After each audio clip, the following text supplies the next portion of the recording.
Hello Brian, Bangla আবাস যোজনার verification maximum শেষ হয়ে গেছে, কিছু হয়তো বাকি আছে। যারা বাড়ি পাবে তাদের আলাদা নম্বর তৈরি হবে, ইউনিক ডকুমেন্ট আইডেন্টিফিকেশন নম্বর, সেটা হবে আধার ভিত্তিক। যদি আপনার ফোন নাম্বার আধারের সঙ্গে লিঙ্ক না করা থাকে তাহলে কিন্তু টাকা ঢুকতে অসুবিধা হবে। এই ব্যাপারে কি বলেছে আমি সম্পূর্ণ আলোচনা করব, আপনারা শেষ পর্যন্ত দেখবেন। দেখার আগে যারা নতুন আছেন চ্যানেলটাকে সাবস্ক্রাইব করে দিবেন, আর যারা ফেসবুক থেকে দেখবেন অবশ্যই পেজটাকে ফলো করবেন। কি বলেছে দেখুন, গ্রামীণ আবাস প্রকল্পে স্বচ্ছতা আনতে এবারে উপভোক্তাদের নির্দিষ্ট নম্বর ইউনিক ডকুমেন্ট আইডেন্টিফিকেশন নম্বর তৈরি করবে প্রশাসন। সেজন্য আধার ভিত্তিক তথ্য যাচাই করা হবে। প্রশাসনের পক্ষ থেকে উপভোক্তাদের মোবাইল নম্বরে ওটিপি পাঠানো হবে। পরে আধার কার্ডে যে মোবাইল নম্বর যুক্ত রয়েছে তাতে সেই ওটিপি দিয়ে উপভোক্তাদের তথ্য যাচাই করা হবে। মানে আপনার যে আধার কার্ডে মোবাইল নম্বর দেওয়া আছে সেই মোবাইল নম্বরে আপনাকে ওটিপি পাঠানো হবে এবং সেই ওটিপির মাধ্যমে তথ্য যাচাই করা হবে যাতে কোনো প্রবলেম না হয়। পরে যাদের আধারযুক্ত মোবাইল নম্বর নেই তাদের বায়োমেট্রিকের মাধ্যমে আধার যাচাই করা হবে। মানে যাদের আধার কার্ডে মোবাইল নম্বর লিঙ্ক করা নেই তাদের বায়োমেট্রিকের মাধ্যমে তথ্য যাচাই করা হবে। আজ সোমবার থেকে জেলায় এই কাজ শুরু হবে।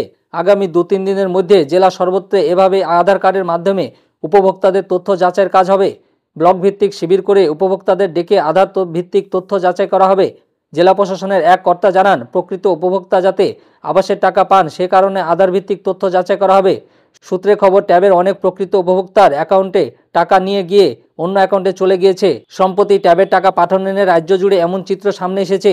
মানে আপনাদের আধার ভিত্তিক যে তথ্য যাচাইটা হচ্ছে ওটিপির মাধ্যমে, সেটা অ্যাকাউন্টে টাকা ঢোকার সুবিধার্থে আপনার টাকা যেন অন্যজনের অ্যাকাউন্টে না ঢুকে যায় তার জন্য ট্যাবের মতো যাতে পরিস্থিতি তৈরি না হয় এবং প্রকৃত প্রাপক যাতে আবাসের টাকা পান সেজন্য এমন আধার ভিত্তিক তথ্য যাচাই করা হবে। প্রশাসন সূত্রে জানা গেছে, ওটিপি পাঠানো তা যাচাইকরণ করলে একটি নির্দিষ্ট নম্বর যেমন তৈরি হবে তেমনি উপভোক্তাদের একটি ঘোষণাপত্র আসবে।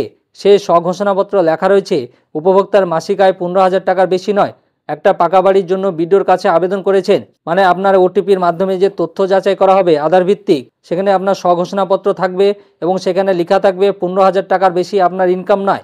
যাদের 15,000 টাকার বেশি ইনকাম তারা কিন্তু বাড়ি আবাসের টাকা পাবে না, সেটা আপনার স্বঘোষণাপত্রে লেখা থাকবে। এক যোগ্য উপভোক্তা হলে সরকারের কাছে থেকে পাওয়া টাকা বাড়ি তৈরি কাজে লাগাবেন এবং ভুল তথ্য দিলে সরকারকে টাকা ফিরিয়ে দিতে হবে। আপনি যদি বাড়ি পাওয়ার যোগ্য হন তাহলে অবশ্যই টাকা নেবেন, যদি না হন আপনি যদি ভুল তথ্য দেন তাহলে আপনি যদি টাকা পেয়ে যান, সেটা যদি পরবর্তীতে সঠিক প্রমাণিত হয় কি আপনি বাড়ি পাওয়ার যোগ্য না, তাহলে কিন্তু আপনাকে টাকা ব্যাক দিতে হবে। আবাসন অনুদানের জন্য ঘুষ চাওয়া এবং দেওয়া অপরাধ, এমন ঘটনা ঘটলে স্থানীয় থানায় জানাবেন বলে উপভোক্তা স্বঘোষণা দেবেন। মুর্শিদাবাদের অতিরিক্ত জেলাশাসক জেলা পরিষদ মোহাম্মদ শামসুর রহমান বলেন, এবারে আবাসের উপভোক্তাদের আধার ভিত্তিক যাচাইকরণ হবে। এজন্য উপভোক্তাদের বিভিন্ন শিবিরে ডেকে তাদের মোবাইল নম্বরে ওটিপি পাঠিয়ে তা আধারযুক্ত মোবাইল নম্বরে যাচাই করা হবে। যাদের আধারযুক্ত মোবাইল নম্বর নেই তাদের বায়োমেট্রিকের মাধ্যমে আধার ভিত্তিক যাচাইকরণ করা হবে। মুর্শিদাবাদ জেলা প্রশাসনের এক কর্তা জানান, 2022 সালে বাংলা আবাসের জন্য একটি সমীক্ষা হয়েছিল। সমীক্ষা শেষে কেন্দ্র সরকারের কাছে আবাসের উপভোক্তাদের তালিকা পাঠানো হয়েছিল, কিন্তু সেই সময় কেন্দ্র সরকার তাদের জন্য টাকা বরাদ্দ করেনি, যা নিয়ে রাজ্যের সঙ্গে কেন্দ্র সরকারের চাপানোত্তর তৈরি হয়েছিল। সে সময় বাড়ি পাওয়ার স্থায়ী অপেক্ষামান তালিকা অনেকেই ছিলেন। সব মিলিয়ে মুর্শিদাবাদে 2,94,786 জন মানুষের নাম বাড়ি প্রাপকের তালিকায় ছিল। গত অক্টোবরের তৃতীয় সপ্তাহে জেলায় বাড়ি বাড়ি গিয়ে সমীক্ষার কাজ শুরু হয়েছিল। এখনও পর্যন্ত জেলার 2,70,009 জন উপভোক্তার বাড়ি বাড়ি গিয়ে সমীক্ষার কাজ শেষ হয়েছে। তাতে প্রায় 70.10% যোগ্য বলে উঠে এসেছে। 100%-এর মধ্যে 70.10% বাড়ি পাওয়ার যোগ্য, বাদবাকিরা আপনারা বাড়ি পাবেন না। এটা শুধু মুর্শিদাবাদ জেলার জন্য না, সব জেলাতেই আধার ভিত্তিক ভেরিফিকেশনটা হচ্ছে। ফোনে ওটিপি পাঠিয়ে আধার বা অ্যাকাউন্ট যাচাই করা হবে। যাদের আধার কার্ডে ফোন নম্বর যোগ করা নাই তারা অবশ্যই যোগ করে নেবেন, বায়োমেট্রিকের মাধ্যমে হলেও করবেন।